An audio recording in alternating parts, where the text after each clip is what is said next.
Hey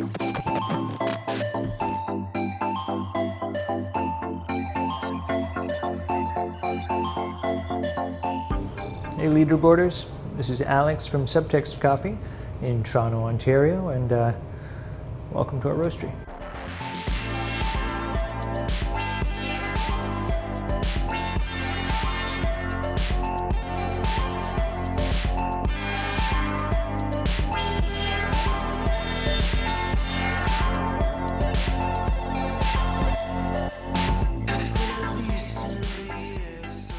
We're so grateful to be part of this season of Leaderboard and share a coffee that we're really excited about. You know, there are those coffees as a roastery that you have really long relationships with, that you source every single year, that you look out for, and this is not one of those coffees. This coffee showed up in a random sample package from an importer that we had only worked with a little bit. Our team at the roastery unanimously cupped this coffee and knew that it was a coffee that we were going to get in no matter what. When we first tasted this coffee, it was so sweet, it had so much depth of flavor, the flavors were so articulate and so terroir driven. This coffee is a washed Caturra from Luis Rodriguez in Nariño. Nariño is known most of all for having really high altitudes. We're talking 2,200 meters above sea level. Most coffee growing regions can't even really grow that high because that surpasses the frost line.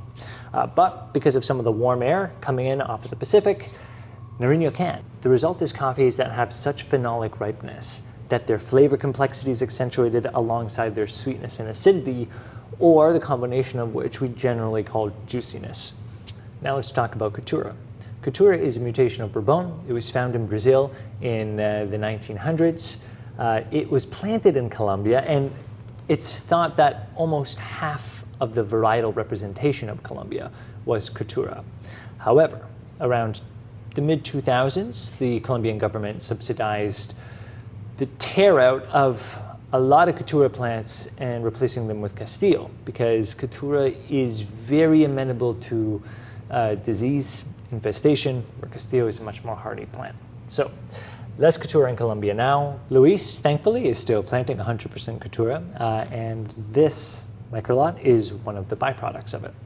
It's coming from Luis's farm, Finca Primavera, and well, how about we taste it? We're just gonna cup a single bowl here. I feel pretty good that there's not gonna be any defects. So one of the things I love about this coffee, and got our team right away, is the fruit intensity and the aroma of this coffee. It's not like the fruit intensity you'd get in, like, let's say, a natural coffee. It's very different. It almost is a bit more savory, which is kind of like a scary word for a lot of coffee people, but it's savory in this really deep, unctuous way. Think about a ground cherry, or think about how a super ripe kiwi can be savory, or tamarind. Let's taste.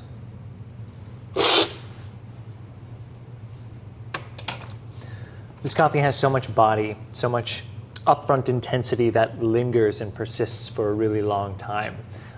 Right away you get a lifted acidity, and we find that Colombian coffees often have that kind of really bright, verging on phosphoric Kenyan acidic expression. And this coffee is definitely no exception. It shows its altitude, it shows the ripeness of the cherries that were picked, but it also shows something else. We use the term washed coffee often as kind of a catch-all for many different nuances of processing. One thing we're finding more and more in Colombian coffee is what we would call in-cherry fermentation prior to washing.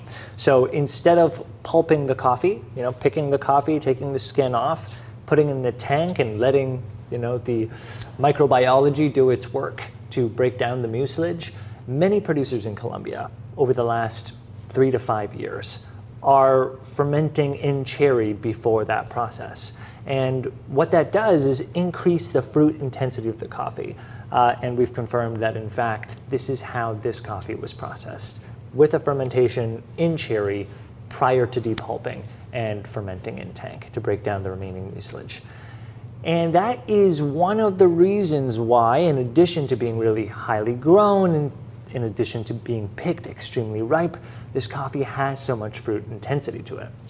What we love about it, again, is that fruit isn't a fermenty fruit. That fermentation process, both in cherry and afterwards, was evidently so well controlled. And so what you do get is a lot of sparkling, tropical, yellow, savory fruit. We really hope you enjoyed this coffee as much as we have from Luis Rodriguez in Nariño on his farm, Finca Primavera. Hopefully see you sometime in Toronto.